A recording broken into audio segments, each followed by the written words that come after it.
Do you ever get that feeling that your opponent is some kind of aim god, just instantly taking you down every fight? Well, chances are they're not even bothering to aim. The more likely scenario is that they've got impeccable crosshair placement. It almost feels unfair. The players who seemingly have the best aim do the least amount of aiming. Here is how crosshair placement works. And if you're familiar with the topic already, you'll still want to stick around because we'll be covering some crucial nuance that very few seem to know about. The idea is that your crosshair is always sitting at head height where enemies are most likely to be. Players who aren't doing this often tend to have their crosshair pointed toward the ground, which helps clear up their field of view so they can see more clearly, but when confronted by an enemy, they have to suddenly perform an awkward, large and angled movement to get their crosshair where it needs to be. Anytime your crosshair is pointed at the floor, open spaces, or even walls in certain circumstances, you're making aiming far more difficult than it needs to be. Simply put, the further you have to aim, the more inaccurate you are.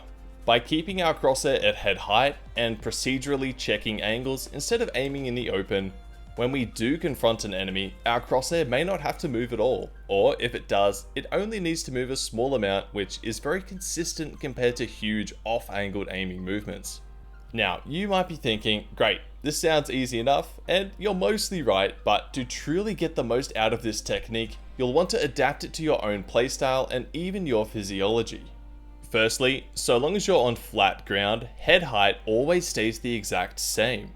Your crosshair at head height on an enemy right in front of you will also line up perfectly with an enemy far in the distance.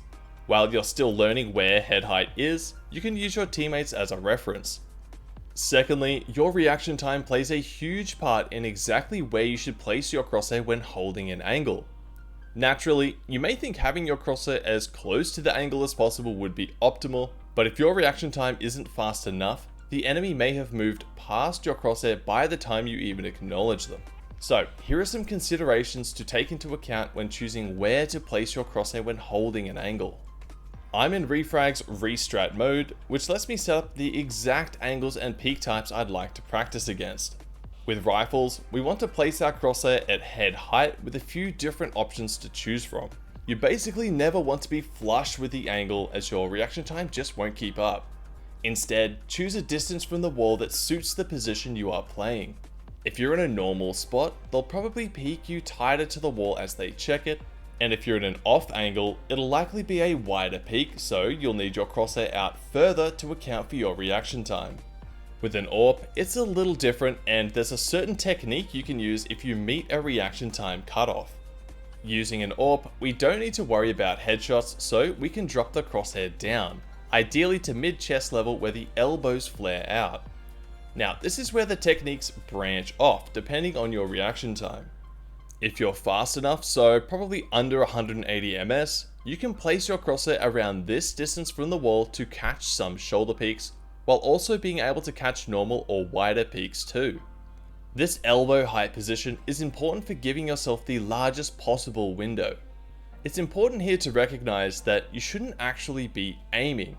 This is more like a reaction time test. As soon as you see the enemy, you click, knowing that your crosshair is already in the right position. If you find that you're not reacting fast enough to catch both shoulder peaks and the wider peaks, all is not lost. You simply may need to take a moment to determine what type of peak they're doing and what aiming movement you'll need to do. For both rifling and AWPing, there are a few more optimizations you can use. Firstly, if your reaction time is sharp and you have your positions figured out, your eyes should be on the angle, not your crosshair. This will let you react to the enemy as quickly as possible. Secondly, the distance that your crosshair sits from the wall will likely change depending on your angle relative to the enemy.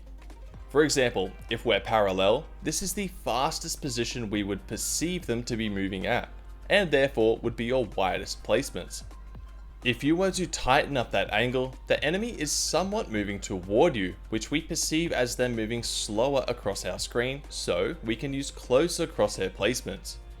If you are the one peeking, the technique is much easier. Really, it's all about learning where enemies are most likely to be and pre-aiming that position so you don't need to adjust your crosshair when you actually see them. An extremely efficient way to learn this is in Refrag's pre-fire mode. You can work through all the most popular positions and figure out exactly where your crosshair needs to be before peaking. The goal here is to aim as little as possible.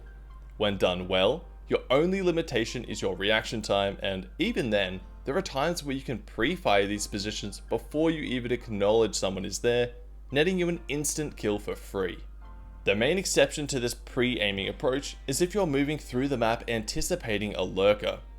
You probably don't want your crosshair aiming into the wall. Instead, keeping it a little outside can best prepare you for suddenly coming across someone that isn't holding a position. With a strong foundation of crosshair placement figured out, you're in a great position to take your gameplay to the next level. And we highly recommend checking out our flickshot guide here to see what you should do when your crosshair placement isn't quite enough. Thanks for watching, and we'll catch you in the next one.